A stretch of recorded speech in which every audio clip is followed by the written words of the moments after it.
Hey now. Ladies and gentlemen, welcome to a new edition of Hot Takes. Here we are. It is July the 18th, 2023, back with a brand new week. And as you know, it has been a stressful day for me. It's been so stressful, I could barely handle it. Had the car issues. If you listen to the radio show, you know about all that stuff. It's just been, it's been overwhelming, to say the least. It's also been an overwhelming day at the White House. As you know, with Cokegate, there's no longer cocaine in the White House. It's tough. And you could tell, particularly today, with Joe Biden meeting with the Israeli president, that there for sure is no cocaine left in the White House. And we brought Israelis and Palestinians together at a political level, and Aqua and as well as Sharon. Yes. And there's definitely no cocaine at that White House, because Joe Biden can barely stay awake. Hey, want to thank our special friends, our partners at Vapor Forge. Yo, look at this. Look at this. Look, would you look at that? Vapor Forge, baby. Sponsors of Over the Line. Look at that. Isn't that beautiful? Right there, 4673 Highway 280, 205-874-9010. Proud sponsors of the line. Y'all go check them out.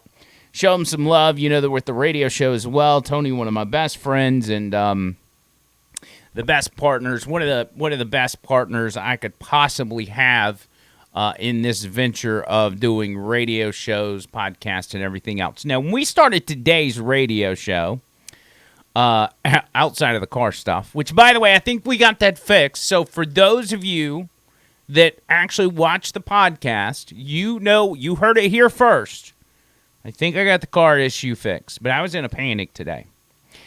Outside of that, when we started the show today, the first news that I talked about was something that Donald Trump posted today, this morning, on Truth Social.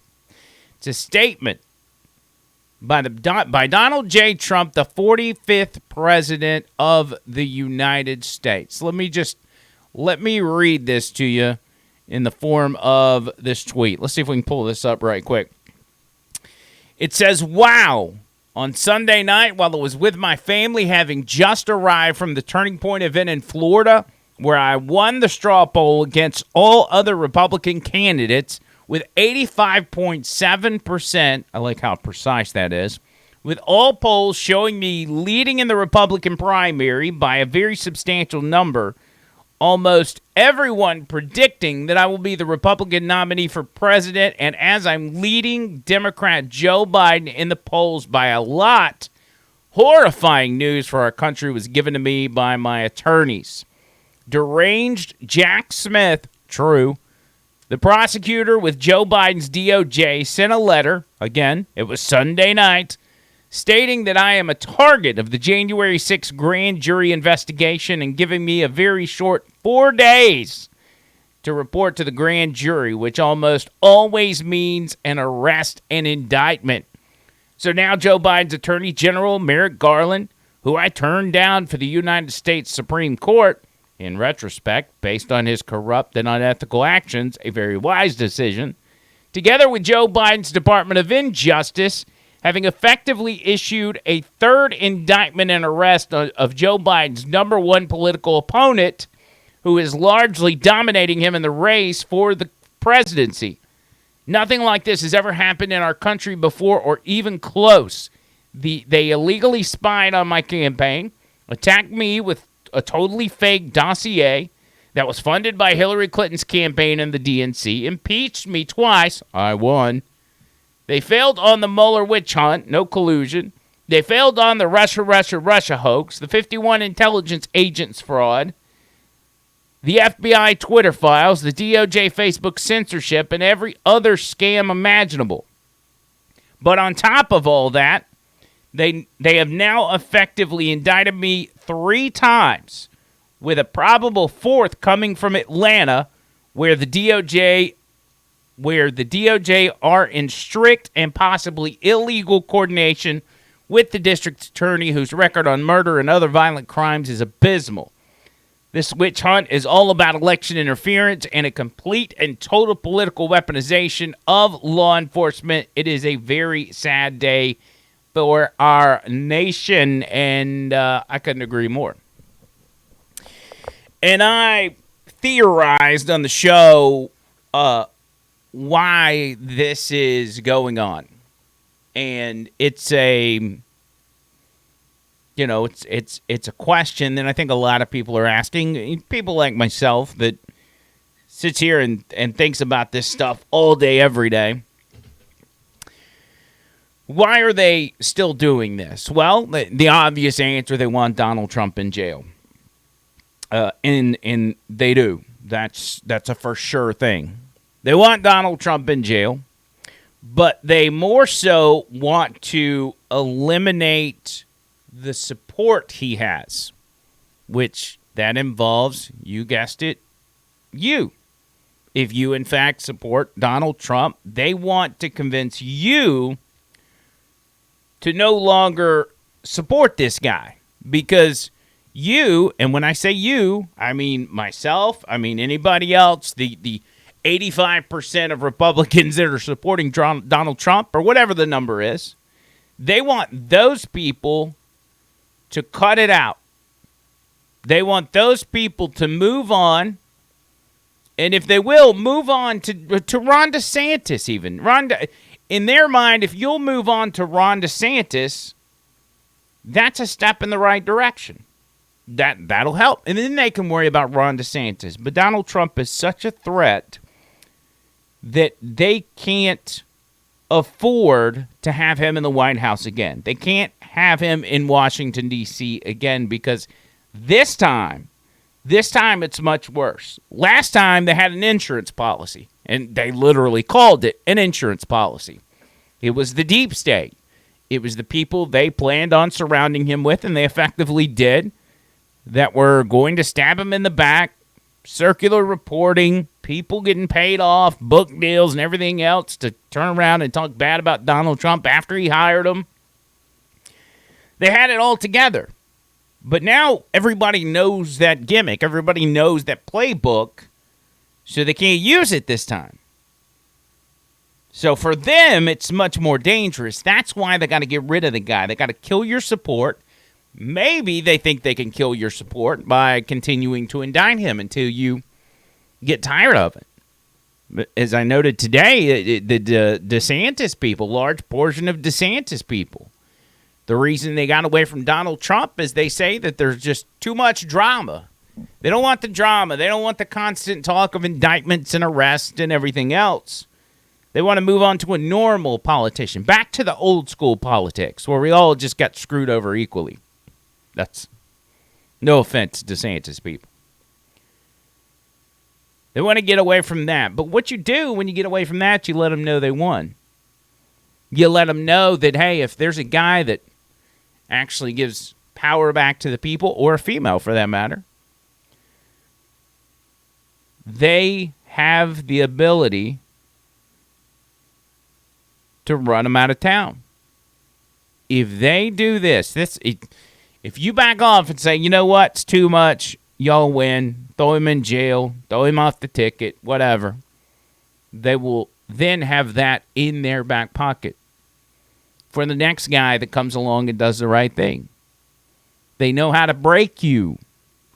They know how to break you. They then effectively, we all know the DNC, they rig their elections. There are no fair primaries if you're a Democrat voter. They pick their person, and they move on to the general. If you let them do this, they effectively rig the DNC and the RNC at that point. Because they're not only picking their candidates, they're picking your candidate as well. They'll just harass the crap out of whoever they don't like until you get tired of the harassing. Then you're stuck with the other guy. whoever they think maybe is more beatable or maybe more inclined to, bend to the left a little bit, compromise, if you will. Because that's what they're looking for. They're looking for a Republican that will compromise. Because they're not going to compromise. The left's not. Democrats are not going to compromise. They never do. It's always the Republicans.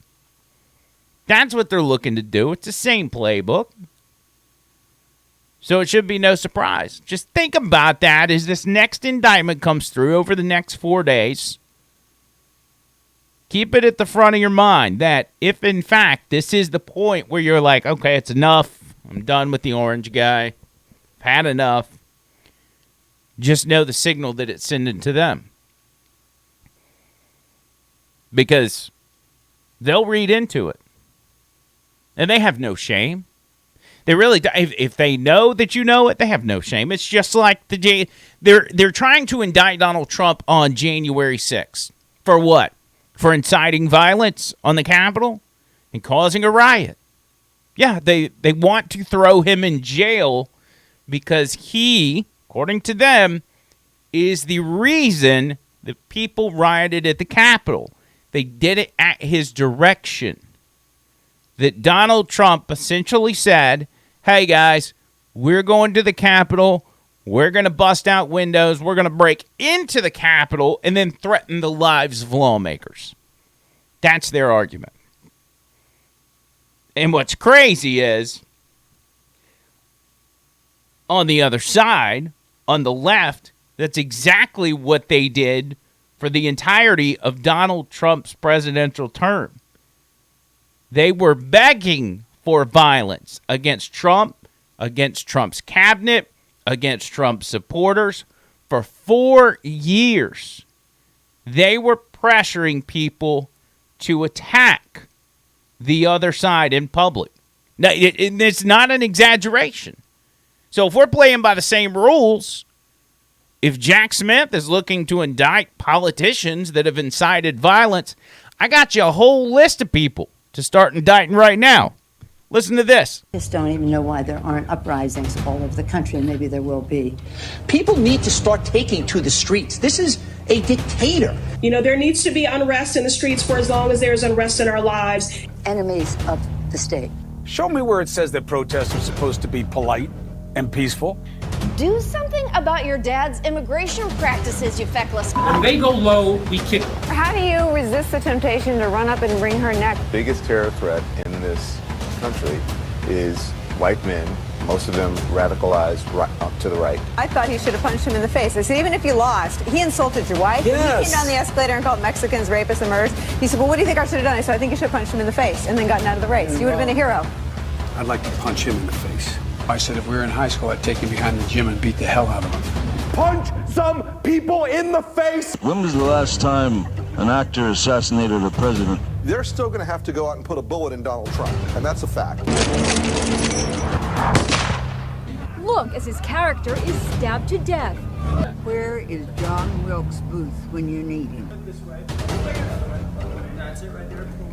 I have thought an awful lot about blowing up the White House.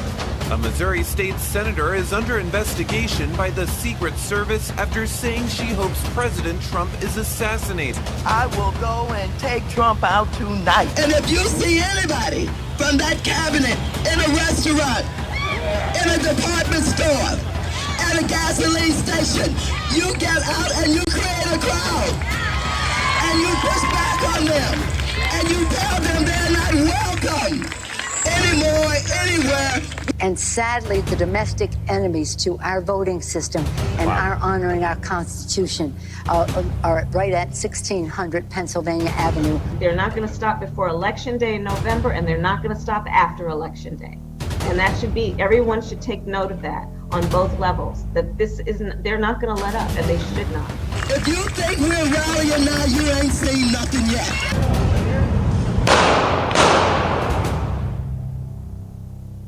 Who was asking for violence? Who was begging for people to attack the other side?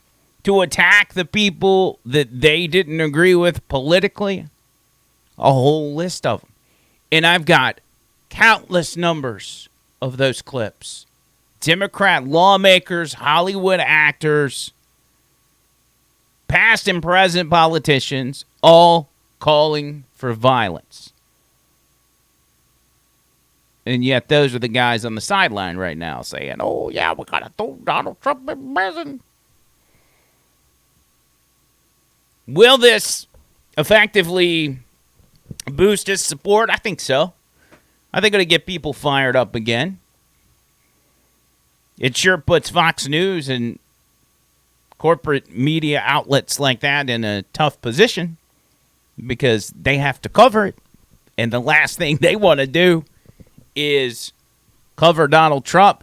As a matter of fact, they've got a brand new slogan for their new primetime lineup. It's something like the right voices at the right time, which is probably, I mean, in reality, it's probably a dig at Tucker Carlson, if we're being honest. Here, watch this. This is Fox News' new promo. Fox News Primetime. The right voices at the right time. Fox News Primetime. Weeknights on Fox News. America is watching. Actually, America is not watching because everybody is tuned out to Fox News. They changed up their lineup. So it's Laura Ingraham at 6 o'clock, which ruins that time slot. Jesse Waters at 7. God bless him. I love Jesse Waters. He's trying his best. Hannity's still at 8. Greg Gutfeld at 9. Gutfeld and Jesse Waters are the only two left that are really worth anything, that'll actually stand up for what's right. But the rest of Fox News, they've been directed not only to not bring people on. Tommy Tuberville, senator from Alabama, is one of them. And others that are like, no, we don't want to bring that guy on. But they've also been directed to not endorse Donald Trump. Stay away from Donald Trump. Don't talk about him. So it'll be interesting to see what happens once this indictment hits. Like, what is Fox News going to do? You're going to keep supporting DeSantis. And y'all know how I feel about DeSantis. I don't dislike the guy. And I don't dislike you if you like the guy. That's where there's this big disconnect between a lot of, and it gets amplified on Twitter. Trump supporters and DeSantis supporters, they start going at each other because they feel the other has betrayed the cause, which we're all on the same page, conservatives, for the same cause. But DeSantis is not going to get any traction, no matter how hard Fox News marks out for Ron DeSantis. He's not going to gain any traction, and a part of that is because of the people he's surrounded himself with. The people that are running his campaign are doing an absolute horrible job, and that's why he is stalling out. It also begs the question, one of DeSantis' big talking points is how he's going to fire people on day one and hire the right people. Well, so far you haven't hired the right people for your campaign. And I'm no political guru.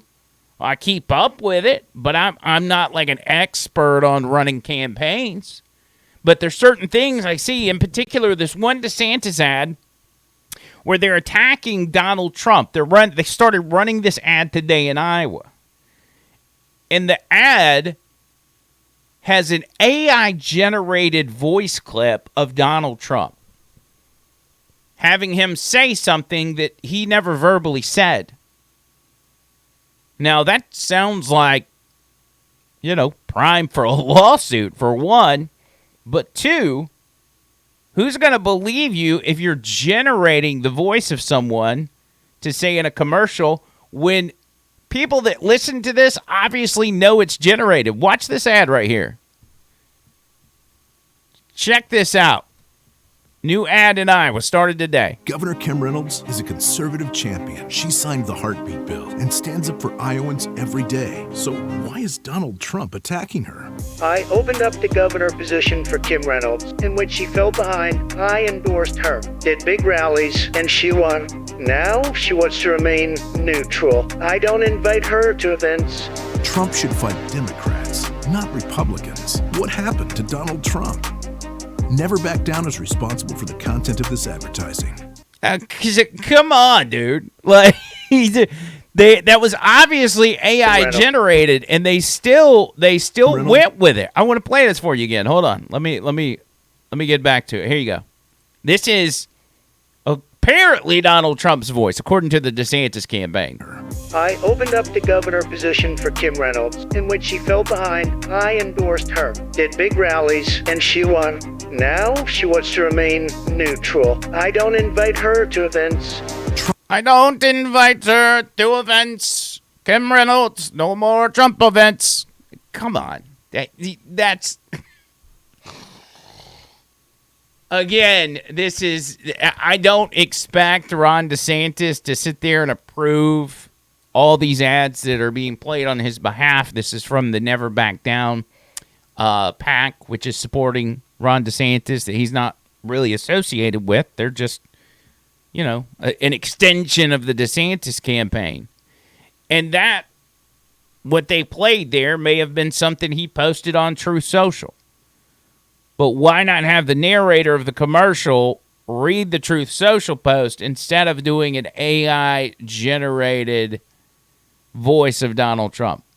It makes you seem disingenuous, and people feel like you're a liar, and it just generally makes you look bad.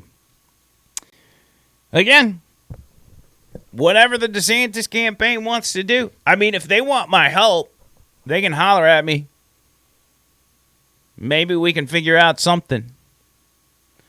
But the same old tired talking points and ads like this, it's not going to work out.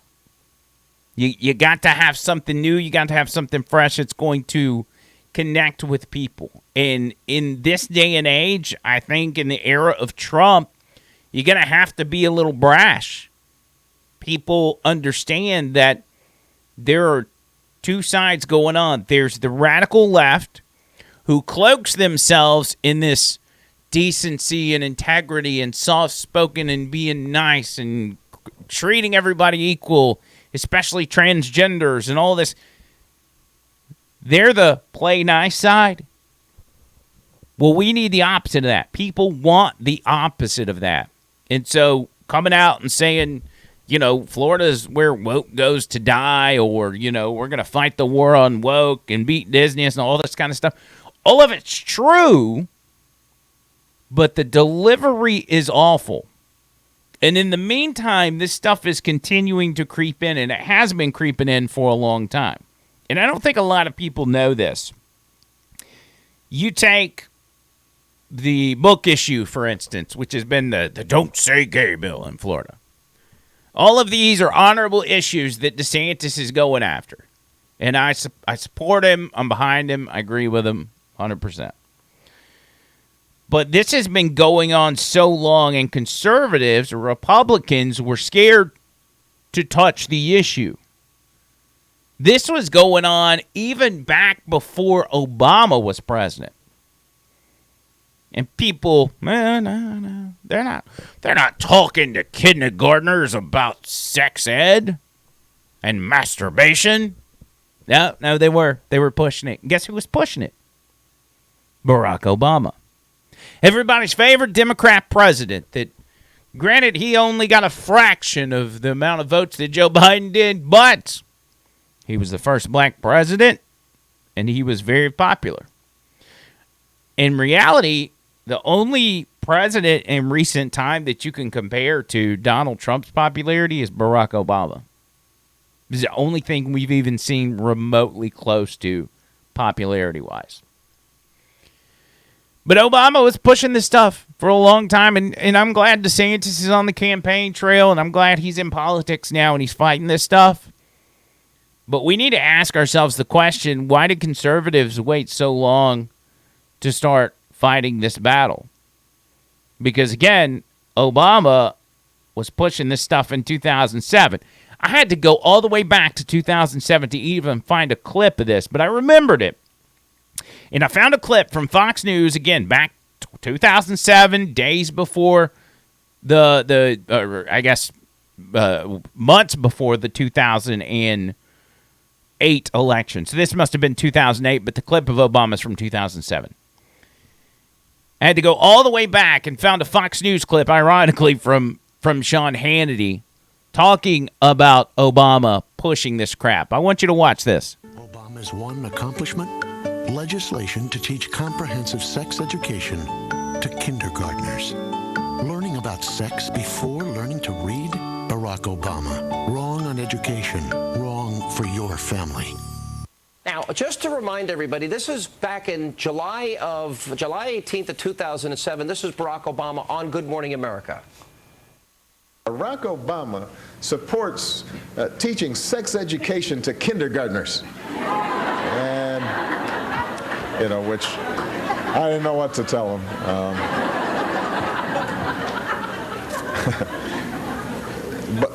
But it's the right thing to do. I have the curriculum here in front of me, and I'm going to be a little bit graphic. And that's level 1 sex education. That would be for 5-year-olds. And among boys and girls have body parts that feel good when they're touched. They give the specific, I know this will be on YouTube, but I'm reading it directly. This is for 5-year-olds. It talks about specific names of body parts for men and for women and reproduction organs. That some people are homosexual means they can be attracted to and fall in love with other people of the same sex. Masturbation should be done in a private place. This is in that level 1 curriculum that he supported. Been going on for a long, long time, and conservatives were silent about that very issue. You like how small the screen was, too, because it was so far back. It was like 2008. It didn't even fill up the whole screen. It's been going on a while. So great, Ron DeSantis is pushing back against this, but we need to know why that's just now an issue. This is how the left operates. The left operates in a way they slowly creep in. You think about the communist handbook that I've brought up on the show countless times, and I told y'all, I said I keep the communist handbook in my bag on a daily basis. Hold on. I keep it with me. Let me find this. I keep this thing with me because it is always a perfect guide to the Democrat playbook. I've even got it in a folder. And if you can see that on camera, it says Commie Guide. All right? And I got to thank Tony at Vaporforge. He's the one that originally printed this off for me and introduced me to it. Current Communist Goals, January 10th, 1963. A list of 45 points to creep their way into society, into the U.S. government, into law enforcement, to implement communism in this country. And that right there, that pushing porn on kids and this sex education and eliminating and blurring the lines of what's decent, what's moral, what's appropriate, all that's in that list, cuzzy. Every bit of it. And they're going to continue to do that. And you can look at it, there's microcosms of it as well, in the sense of issues like abortion. You take Planned Parenthood, for instance. You saw Barack Obama. He was speaking at a Planned Parenthood event when he brought that up. He's like, I know we're here to talking about killing babies, but let's talk about getting some good old-fashioned pornography in the kindergarten classroom. But that's another issue. Look at the creation of, what is it? Planned Parenthood. Margaret Sanger created Planned Parenthood to do what? To thin out and possibly eliminate the African American population.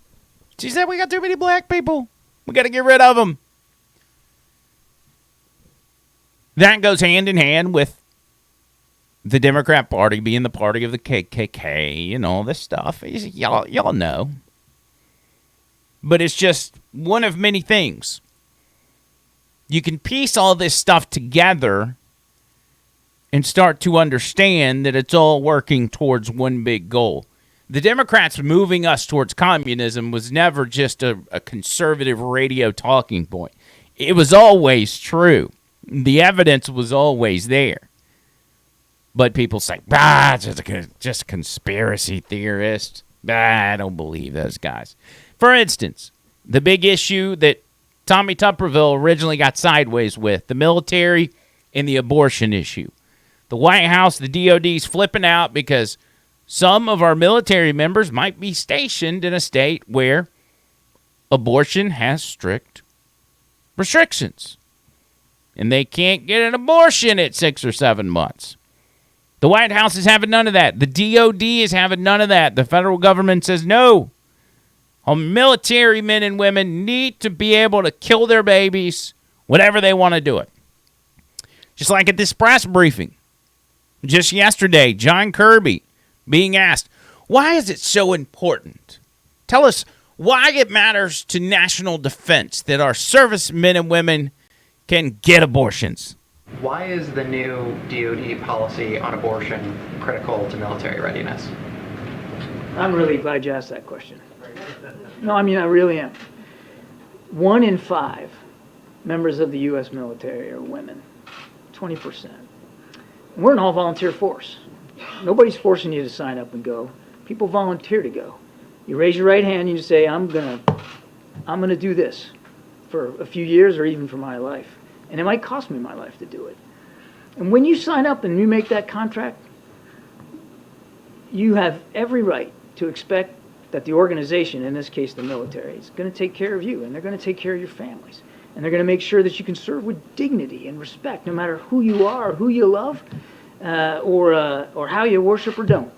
And our policies, whether they're diversity, inclusion, and equity, or whether they're about transgender individuals who qualify physically and mentally to serve, to be able to do it with dignity, or whether it's about female service members, 1 in 5, or female family members being able to count on the kinds of health care and reproductive care specifically that they need to serve. That is a foundational, sacred obligation of military leaders across the river. I've seen it myself. And it matters because it says we're invested in you because you are being willing to invest in us. You're investing your life, your family's livelihood with us. We owe you that back in return. I had a chance a couple of weeks ago to meet with some military spouses here at the White House. Some were active duty members, some were spouses, all were women. And 201, they told me, that abortion laws in this country that are now being passed are absolutely having an effect on their willingness to continue serving in uniform or to encourage or discourage, in this case, their spouses from continuing service. So if you don't think there's going to be a retention and a morale issue, think again, because it's already having that effect. I have a son in the Navy. I think you all know that, and son-in-law too. They're both stationed down in Norfolk on destroyers. And they're proud to keep serving their country in the Navy, but the Navy told them where to go. You go where you're told. That's the way orders work. You go where you're assigned. You don't get to choose. And so what happens if you get assigned to a state like Alabama, which has a pretty restrictive abortion law in place, and you're concerned about your reproductive care? What do? Do you say no and get out? Well, some people may decide to do that. And what does that mean? That means we lose talent. Yeah. We lose talent. What are my children? What is my son supposed to do if he wants to abort my grandbaby and he's in Alabama? The horror. The absolute horror. These people are sick individuals. I mean, even the thought of aborting their own children, they're just like, man, whatever. It's politics, right? They're not affected by any of this. It's sick, man. And we'll talk about it more tomorrow on the radio. Also, tomorrow on the next edition of Hot Takes. I appreciate each and every one of you guys that get on here, hang out, watch the Hot Takes, share it, like, all that stuff. Y'all keep doing that for us. We appreciate it more than you possibly know. And we'll be back next time. Until next time, see you, cuz!